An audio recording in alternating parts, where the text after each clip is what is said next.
হুমায়ুন কবিরকে, কারণ হুমায়ুন বাবু বলেছেন যে তৃণমূলকে ক্ষমতাচ্যুত করা হবে, ইস্তফা দেব, নতুন দল করব, 135টা আসনে লড়াই করব। তাহলে ওনার বলা উচিত ছিল যে সরাসরি নির্দল না বলে নতুন দল এখানে মুর্শিদাবাদে তৈরি হচ্ছে বা রাজ্যে নতুন দল তৈরি হচ্ছে, তাদেরকে ভোট দেবেন। এরকম আতখ্যাচরা বক্তব্য না রেখে সরাসরি উনি এটা বলতে পারতেন।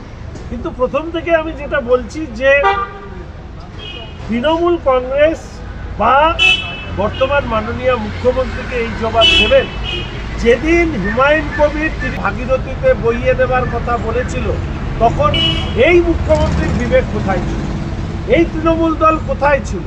আজকে নির্বাচনের সময় এই যে ওনাকে সাসপেন্ড করা, আবার বলছি যে মাথায় চুল নেই, পকেটে চিরুনি নিয়ে ঘোরা আর তৃণমূল দলের সাসপেনশন একই জিনিস।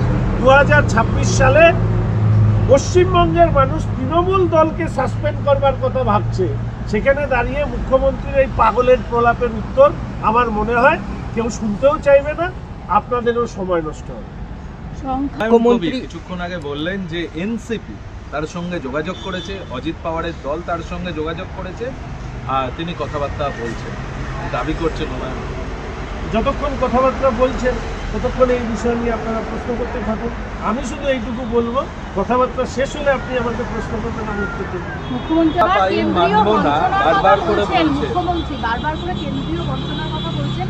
তো কালকেও যেটা দেখা গেল মালদার সভাতে উনি বলেছেন, আজও বলেছেন। তো আপনাদের সাংসদরা যে প্রধানমন্ত্রীর সঙ্গে দেখা করলো, তাহলে কেন্দ্রীয় মানে যে আটকে রেখেছে টাকা কেন্দ্র, সেই টাকা কি আমাদের মুখ্যমন্ত্রীর সব থেকে বড় সুবিধা হচ্ছে কি, যে একটা অজ্ঞতাকে উনি ব্যবহার করবার চেষ্টা করেন।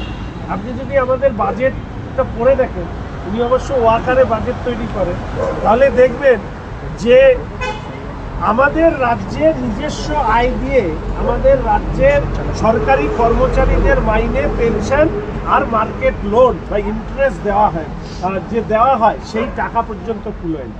মূলত এই সরকার চলে কেন্দ্রের যে অর্থ এবং মার্কেট লোনের উপরে দাঁড়িয়ে।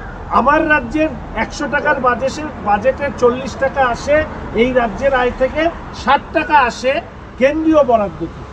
ফলে এর থেকেই প্রমাণিত হয় যখন গুজরাটে এই সংখ্যাটা জাস্ট রিভার্স, অর্থাৎ তাদের বাজেটের 100 টাকার প্রায় 60 টাকার কাছাকাছি আসে রাজ্যের নিজস্ব আয়, আর 40 টাকা আসে কেন্দ্রীয় বরাদ্দ থেকে। বিজেপি আরো গেছে, ওদেরকে শূন্য করে দিল, এসআইআর করে বিজেপি নিজেদের খবর নিজেরাই করেছে, ওদেরকে শূন্য করে দিল।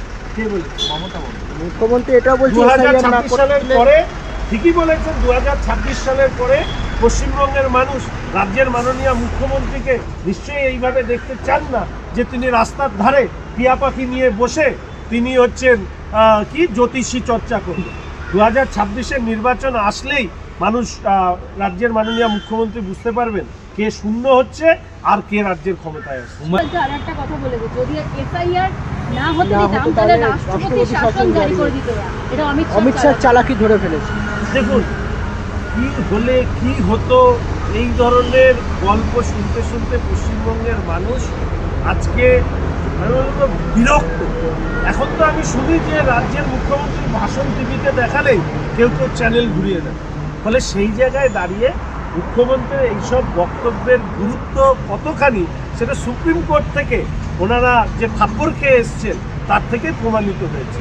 উনি এসআইআর বিরোধিতা করছেন, সুপ্রিম কোর্টে গিয়েছিলেন মামলা করতে ওনার দলের সাংসদ, সেখানে কি স্টে অর্ডার দিয়েছে? দেয়নি।